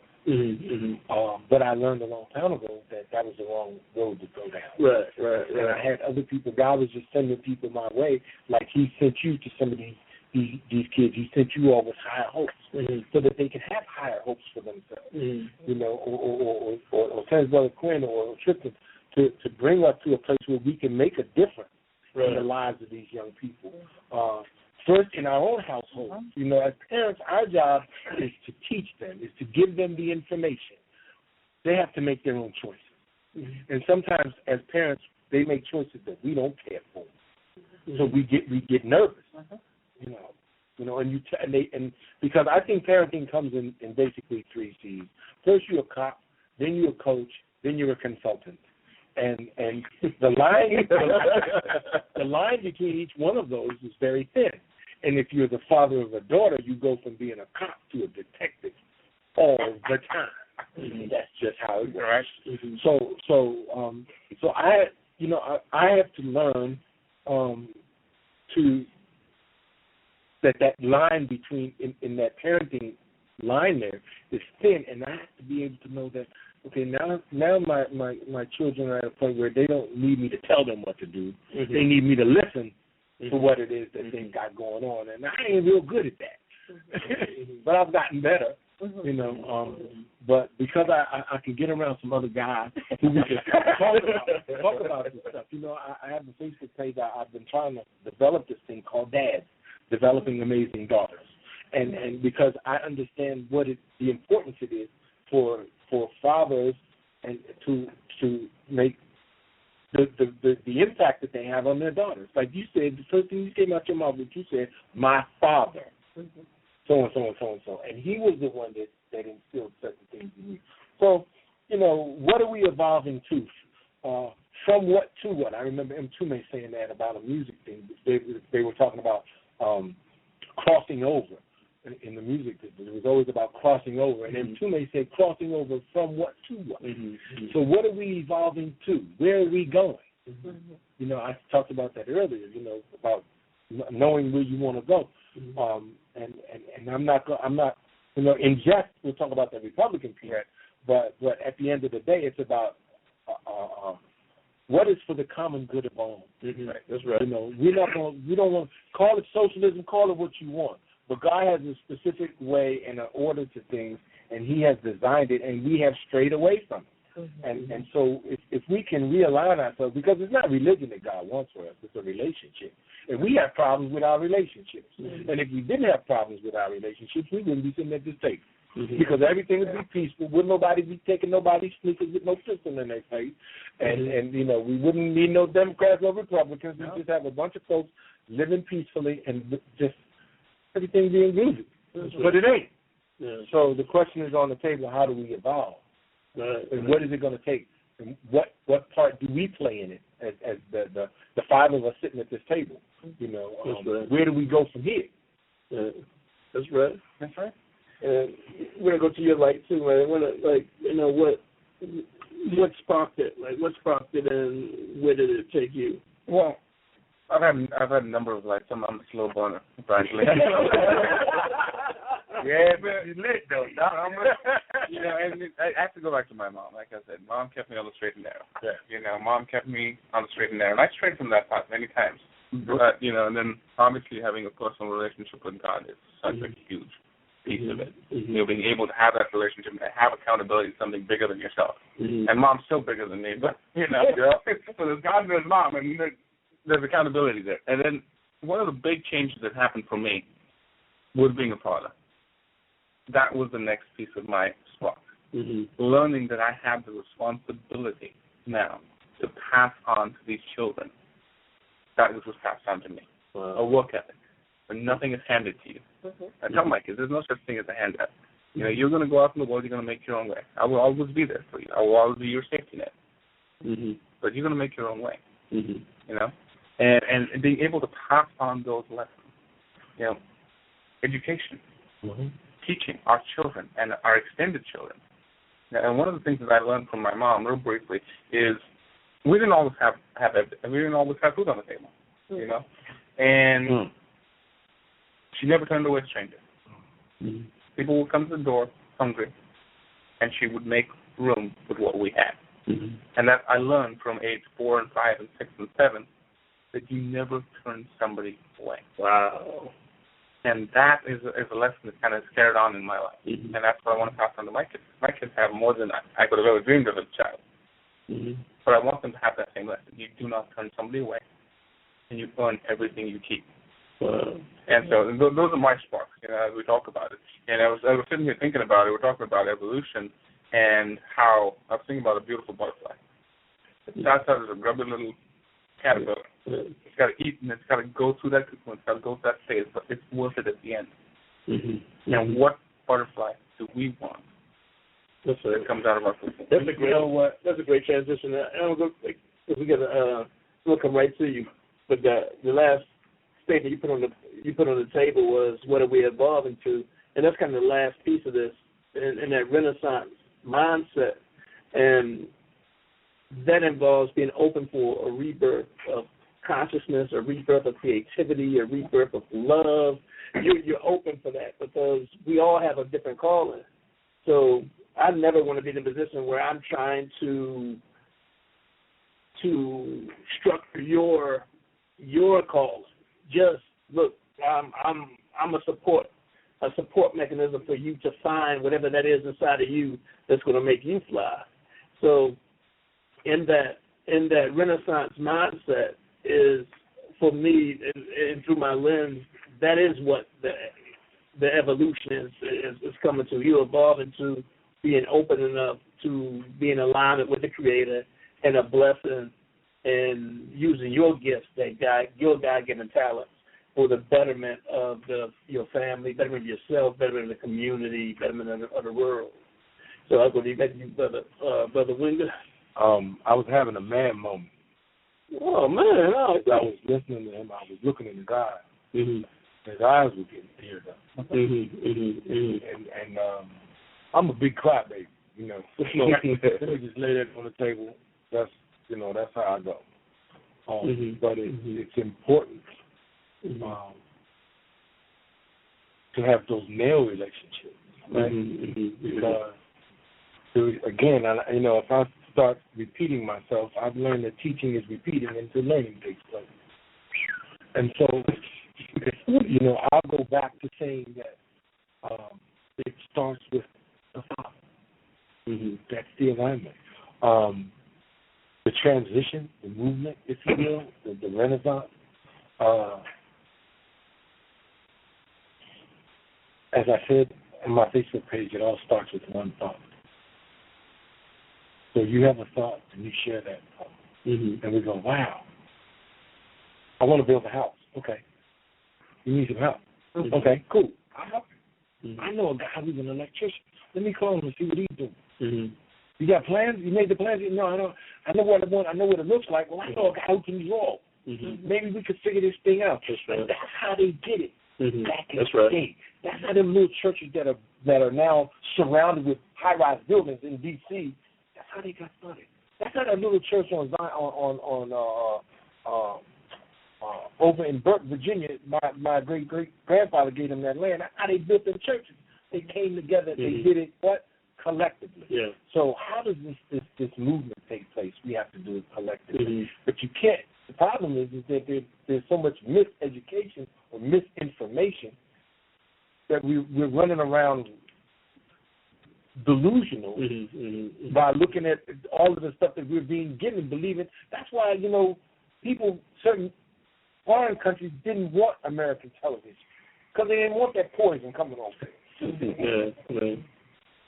You got the Japanese was like, well, we landed on American television. When they finally got it. So, what is it going to take to bring about a renaissance? It's going to take all of us doing things collectively. Yeah, that's my piece. That's all I got. Collectively, as I said, few things are accomplished individually. Nations are built collectively. And when we break down those barriers, one of the most challenging things I think with our inner city children or inner city folks is that we got trust issues. And that's the problem for us. I don't trust no politician, none of them, Democrat, Republican, whoever. All of them lie. Because that's what they see. I don't trust none of them preachers because they all they married and chasing somebody, the lady in the church. I don't want to be bothered with the Muslims because they, doing what they do. I don't want to be bothered with none of that. So I'm doing me. And me is what's going to get you in trouble. Yeah. There's an African proverb, I am because we are, and because we are, I am. Yes, sir. It's so significant because, really, we were there. And almost every community that's come into capitalism has been there. But then it's like the the pool is like the gold calf. Gold calf is, wow, it's shiny, it looks good. I can have this. I can have this for me, and it becomes a greed piece. And it's like, how do you stay clear of it, even especially for the leaders? Because leaders are most susceptible to being corrupted by the developers who, they have the money, and it's like, really that loop starts, and the community's left out. So it's like, we need great leadership.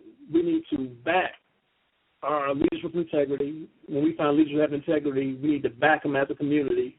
And we need to develop what our goals are, be able to articulate and advocate for ourselves as a community. And that means the leaders on the ground, like Brother Tristan, and being empowered to represent the community, not being boxed in and know that,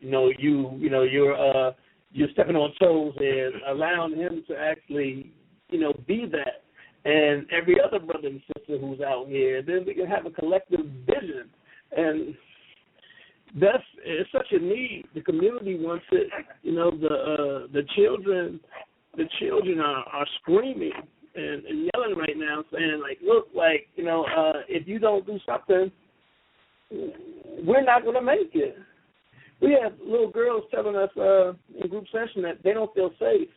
And they know they're not safe, and they have to protect themselves. And it's the norm. They say the norm now for dating for girls is 10 years old. And this coming from them. They say at 10, that's when they start the dating process. And that's because we kind of feed them that foolishness. One of the things that used to irritate me so much is I would listen, and women would perpetuate this thing. You see the baby, he's a little boy. Oh, he's a heartbreaker. You've already spoken poison into that child's life. Yeah, I've heard it. You've already said what he's going to be. You're telling your child he's cute and he's going to be a heartbreaker. Really? That's not what he's supposed to be. He's supposed to be an intelligent adult male, being responsible, protecting his household, and making sure that Satan doesn't come in there and rip it apart. Right? Mm-hmm. That's what he's supposed to be. Tell him he's destined for greatness. Don't tell him he's a heartbreaker. Because now you've already decided that this child is going to go and do something that's going to be detrimental to someone else, someone's daughter. Mm-hmm. Yeah. Start with the foolishness. Say things that are going to be healing. That's a great point too. Speaking life. That's life is in the power of God. I gotta tell myself. 2 minutes. We have 2 minutes. Touch something real quick. Okay. I actually got to touch on something. I know we got 2 minutes. I love the revolution. I love the idea of having a Renaissance mindset. Just just because of where we're living. That's why I want to bring this up real quick. The times we live in right now are some of the darkest days we've ever lived in. Wow. Okay. We're living in dark times. We're living in times where we need leadership. We need the Martin Luther Kings of the world. We need the Gandhis of the world. We need the Reagans of the world. We need the people who will step up and lead. And if you think back to the original Renaissance, they came out of some of the darkest times with some of those brilliant achievements that Europe could have ever had. And I think that if we can create that same drive, with the fathers, with all the things we talked about tonight, we can create Renaissance. And I love the fact that you're using that. And I love the fact that you're using goals to glory. Goals to glory? Goals to greatness. Goals to greatness. Goals to glory even. Goals to greatness. Let's set ourselves goals. And let the goal be to have a Renaissance. Because from the darkest night comes the brightest dawn. That's right. Wow, man, that's great. It comes to the conclusion piece. But even in our show, the Realize tagline, Realize came, initially we were real talk, but we said outside of the conversation, what's more important is that what we actually are able to interpret from the conversation. So what are we realizing? And it became, okay, and then this is about what we get out of it. So it's about, and that's the Realize piece. And we say realize truth before illusions become reality. And we say it over and over and over again because we feel that's what's happening. If we can't deal with the real truth, then the commercial illusions will become true. And at that point, it's so much harder to come back from because it's really a lie. That stuff is really, these illusions, although they may be attractive, and some people may see that they're more attractive than reality, we need to create our reality and make it more attractive, Real life more attractive than TV. I got to come out saying create your reality. George Clinton had a song in one of the pieces. He said, "Fantasy is reality in the world today." Wow. Mm-hmm. Wow. Yeah, George Clinton, something else, huh? They slept him. Yeah. It's just a biological speculation. We're going to have to do like a part 2 of this show. Cool. Yeah. Definitely, because we need to talk about not only the evolution, but we need to talk about empowerment and how we're going to go ahead and get these kids on board and families and communities and, live in peace, the world the way we want to see it. So I want to thank each one of you for coming out tonight. It's been a great show. So, thank you. Tristan, thank you so much. Good luck in your competition that's coming up. And John, good luck. We're going to be in touch with you well before 2018. Absolutely. And Brother Winger, it's been a journey. We've been trying to get you on the show forever. And I am so happy that you could join us. Everybody knows you. Everybody will be revealed. Okay. Everybody we talk to, they're like, oh, wait, there's nobody in this whole VMV that can talk to them. Around a little while. So we want to also thank the May We Help You Radio Network and our cameraman, Lonzo Brown, and also our wonderful, lovely producer, Letitia McDougall. Good night from Real Eyes with Dr. Bruce and Ronnie. Take care, God bless, and see you on the 3rd Sunday of February.